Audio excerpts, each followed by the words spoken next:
Hi, everyone. Welcome to the Radio English Conversation Program. This is the last day of the special week of Valerie and Jeff on the road.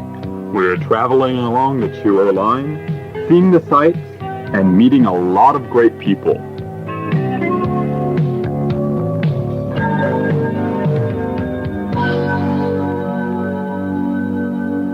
これから約13キロの間を使用時間は今日は55分ぐらいで終点に着く予定でございます。ですがあいにくの天候になってきました関係でこれ以上雲行きが悪なれることがありますと私たちも船を安全につけるために多少時間を早くつけますのでその時間の誤差が出ましたらご勘弁願っておきます。The atrocious sound that you were just hearing is the rope from the oars on the boat. And yes, we are going down, or we were going down the KISO River. Yeah, it's a good 8 miles and a very beautiful stretch, too. Oh, yes. It's rightly compared to the Rhine River in Germany, because it also is a scene of a lot of history and has a beautiful castle. That's right. It was very beautiful. Boy, I feel like we're on the ocean now. It's really splashing. The white caps are pressing down on us. We're heading right for a huge rock. I don't like this at all, Jeff. Oh, but look around, Valerie. The scenery is beautiful. It's a place where you can't even see any buildings or antennas or telephone wires. It's wonderful. Beautiful. Yeah, it really is. But somehow the steerer, the rower in front is a little bit too young for me. I sometimes feel like he's not... Well, the water. Oh, we're getting wet. But you know, it depends more on the rudder man, the man at the back than it does the guy at front. He's the one that makes sure we don't crash into any of these big rocks.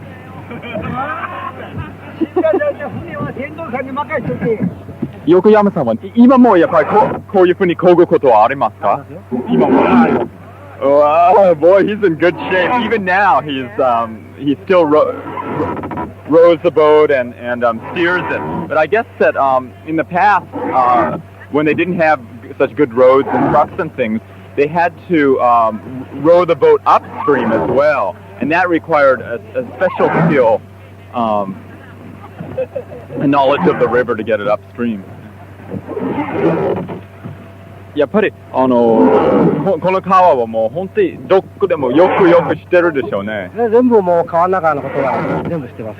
あ、そうですか。川そのものはこの37年で変わってきたことはありますか？だいぶ変わってきましたよ。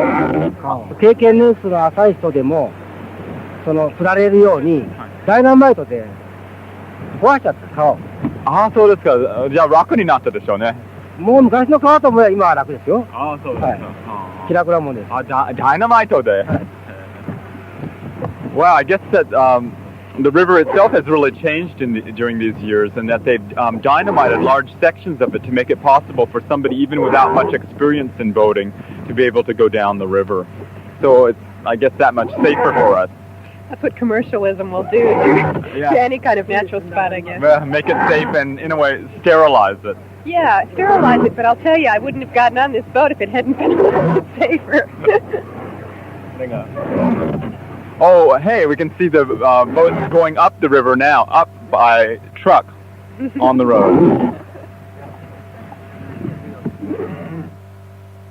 Yeah, speaking of commercialism, there was one spot on the river, and it was really funny. Wasn't that hysterical? Just going down this river, and suddenly there's this kind of pavilion up on the mountainside of this guy taking photographs of the boat. Right. So say cheese, everybody. It's all planned out. Right, and then they had a piece of paper where you could sign up for your own personal copy of the picture.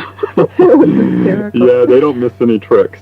It was really interesting. Yokoyama-san commented that he knows the river in and out. Mm-hmm. And I was reminded of the American Indians who sort of know our American rivers in and out, and how little we generally know about rivers. Oh, yeah, that's true. Yeah. Well, the river is just a part of him.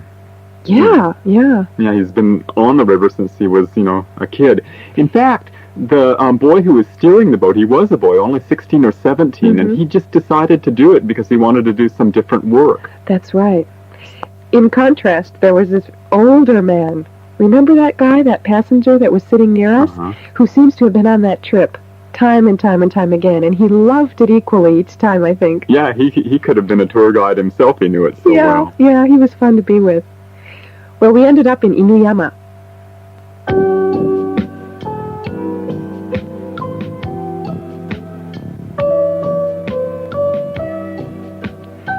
So when nighttime came, we finally approached the ukai, the cormorant fishing, with, well, in my case, trepidation as well as anticipation. Why, Valerie? Well, somehow I had mixed feelings about the birds themselves, about the cormorants and the fishing process. I had heard things, and sometimes the story sounded a little bit gross, maybe.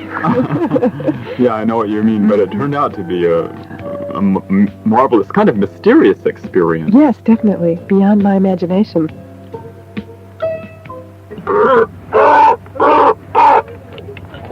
Ah, で、ウはペリカンの仲間ね。はい。だから喉が大きく膨らみます。そうですか。で、水かきも普通の水かきと違ってね、カモなどと違いまして、1枚多いはずです。水かきが。で、あんまりこの首結いの方ね、をきつく縛るとウは苦しいからくぐっていかないね、水の中へ潜っていかない。で、あまり緩ければ小さい魚がどんどんお腹の中に入っていきますからね。で、あと腹が膨れて仕事をしてくれない。Yeah, the young man, the Usho, gave a really interesting explanation. One of the things he talked about was the origin of cormorant fishing. I guess originally it came from China.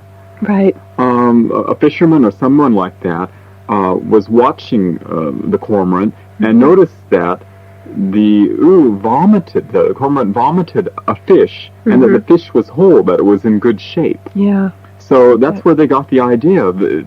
We have nothing like it in the West. Oh, it's unbelievable. Yeah, it really is. And I guess it's very old in Japan, too. Of course, there's a no play about cormorant fishing. And cormorant fishing on the Kiso River is about 300 years old.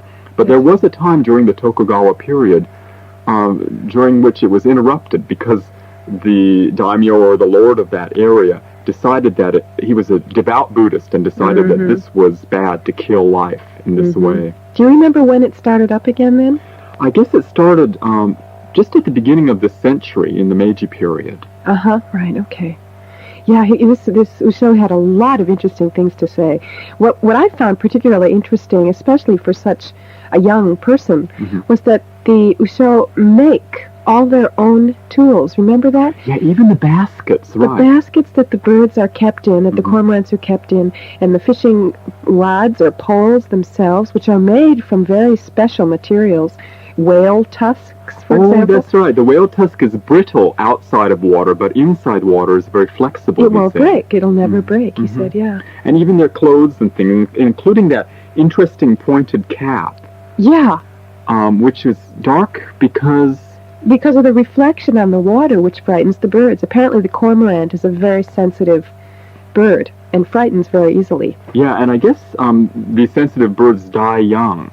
Or younger anyway, 5 years younger than they would otherwise if they're used for cormorant fishing. Which is probably better that they do die young, because once they get old, apparently they don't work. They stop working for the Usho. They won't do their jobs anymore. they steal from the other fish, right? Yes, exactly. It was very interesting.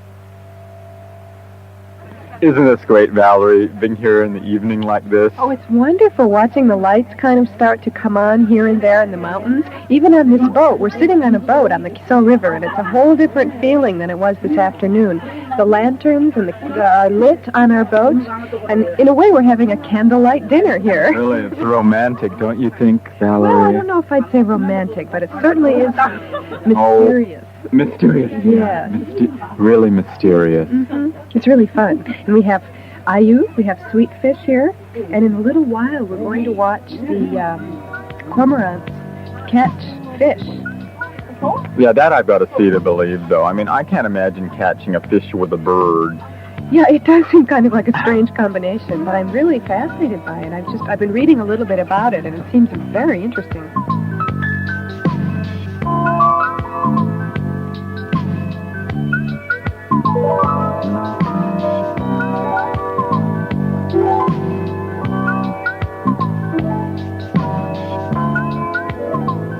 This is what we've been waiting for, to see the actual cormorant fishing taking place. Isn't it unbelievable, Valerie? I really am shocked almost. I mean, these birds are flying around all over the place and floating in the water, and the lights, the fire itself is just really spectacular. It's almost hard to see what's happening. I know, it's like some mysterious ritual from some past age, which should have died out years and years ago, but it's still... Here we are in 1987 watching it. Yeah, but it seems like we're transported back to the Kamakura period, or... Yeah. It's so primitive and yet beautiful at the same time. Very beautiful. And the sounds of the boats, again, the rope attached to the oars is really sort of a mysterious, romantic sound. Yeah.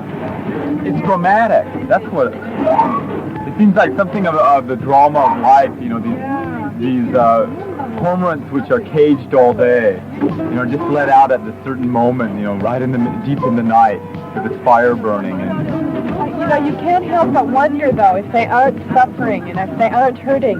It just seems like such a painful thing to have these ropes around the cormorants themselves. Yeah, I mean, they're very silent and they seem to be very patient birds, but a rope around one neck can't be comfortable, Yeah, well, maybe that's where the tragedy or something comes out. He said that the cormorants which are used for this die younger than the normal cormorants do. Right, 5 or so years younger, I think, yeah. I'm just wondering, if Zayami came on this river, like years ago, and inspired by this same mysterious scene, he wrote the play Ukai, the no play. Yeah. Because there is something really dramatic about the whole thing.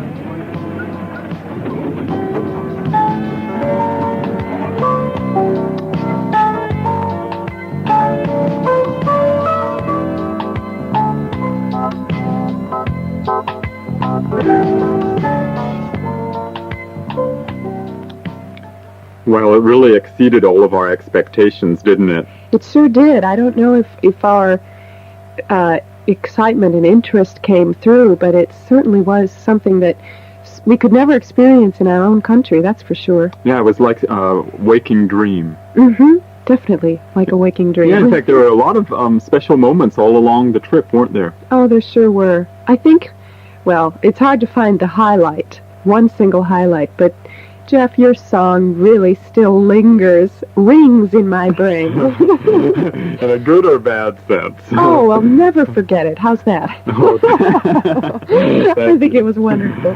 Well, yeah, that whole river area was wonderful, but I think your experiences in the mountains with Yatsugatake as a backdrop were really wonderful, too. You met some nice people in the conversation class, and of course talking with Mr. Brown, and then tasting a little bit of soba, too. That was a real treat. It was a wonderful treat, I must admit. I've developed a whole new taste for the food. But now a tsu at soba. These people that we talked with themselves provided a backdrop in a sense. Without them, Nagano would have just been another prefecture in Japan, really. Mary as well. I mean, she was a fascinating part of Nagano for us. Yeah, that's true.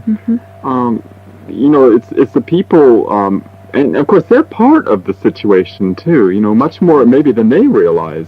That they are, being there in Nagano or Nagoya or wherever, they pick up a lot of the feeling of that whole place and convey that. Yes, and even the people we met on the boats, on the Kiso River that night when we were doing Ukai, they weren't from the area, but they were enjoying the area like we were, and we got to talk with all kinds of people experiencing new things just as we are, being native Japanese. Yeah. Well, I can hardly wait until our next trip. Where will we next discover? I can't wait. I'm looking forward to it. For now, though, we'd like to thank all of the wonderful people that have helped us through this. Yeah, it's been a great time thanks to them. And thanks to the cormorants, too. Right. So this is Valerie Koehn. And Jeff Clark. Saying bye-bye. So long.